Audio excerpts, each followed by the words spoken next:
sure impacts millions of people, and many don't even realize that they are living with it. As a leading risk factor for heart disease and stroke, hypertension can have serious consequences if it is left untreated. Joining us live this morning is Dr. Brett Duncan, Medical Director of the Hartford Healthcare Heart and Vascular Comprehensive Hypertension Center. Doctor, good morning and thank you for your time. Good morning. I'm excited to be here. Thank you. We are excited to have you. How can someone know if they have hypertension, especially if there are no obvious symptoms? That's a great question. Hypertension damages important organs in your body for years before you even feel it.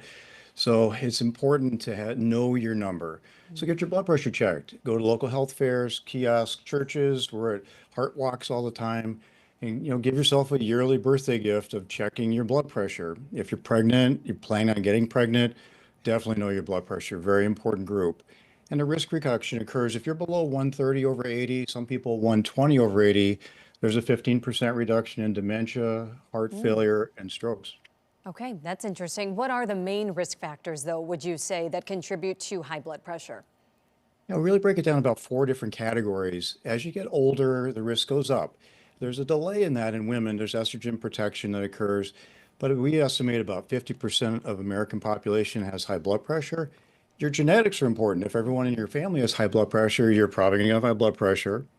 Your environment, if you're inactive, you drink alcohol every day, you're smoking, vaping, those are really important. And then socioeconomics is what we've been focusing on. If you're in a food poor area, if you're at less health care, you have higher risk.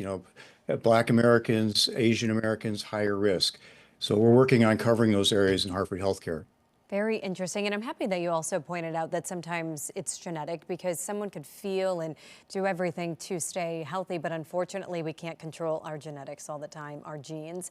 Let's talk about lifestyle a little more. I know you talked about making sure that we have a healthy lifestyle. What exactly? Are we talking, obviously, good nutrition, working out? What will help us best manage high blood pressure? Yeah, that's a great question. And it's a really critical part of this. We teach that 70% of success of blood pressure control is lifestyle.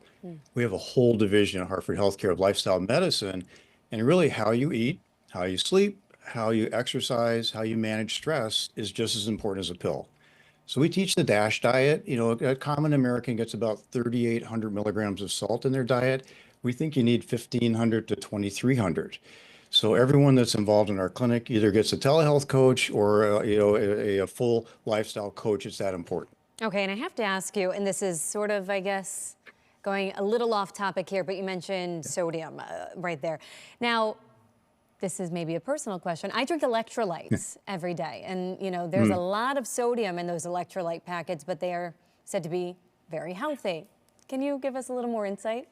Sure. And it really comes that we just had some meetings nationally about pediatric and the drinks that are the sports drinks that are high electrolyte content, high sodium content, how it's causing high blood pressure in pediatric population. It all depends on your blood pressure. We do have some people that have low blood pressure tendencies and need the electrolytes to keep their blood vessels full. So at a certain point, if like a gene turns on, you become salt sensitive, and then that becomes something that can raise your blood pressure. So there's a continuum. We're worried about it in pediatrics for sure. We're talking, we're talking to Coke and Pepsi Right. and the other major manufacturers to cut back the salt in their products. Very interesting. And lastly here, before we let you go, let's talk about treatment options that Hartford Hospital is providing for those who do struggle to control their blood pressure. Yeah, no, we're really excited. We partnered directly with the American Heart Association. We've got the highest level certification. So we're a comprehensive hypertension center. We're the 31st in the country, the only one in Connecticut that has reached that certification level. So I have an advisory panel, multiple specialists looking at cases in all different ways, surgeons, interventionalists. We're having national meetings. Any new medication that's coming will get to us first. And there's a procedure for blood pressure too that we're doing research at Hartford Hospital, Hartford Healthcare. So we have all the tools available that sets the standard really high in our system. Very interesting. Good work. Thank you so much for joining us. Great. Thanks for having me. Of course, and that is Dr. Brett Duncan, Medical Director of the Hartford Healthcare Heart and Vascular Comprehensive Hypertension Center.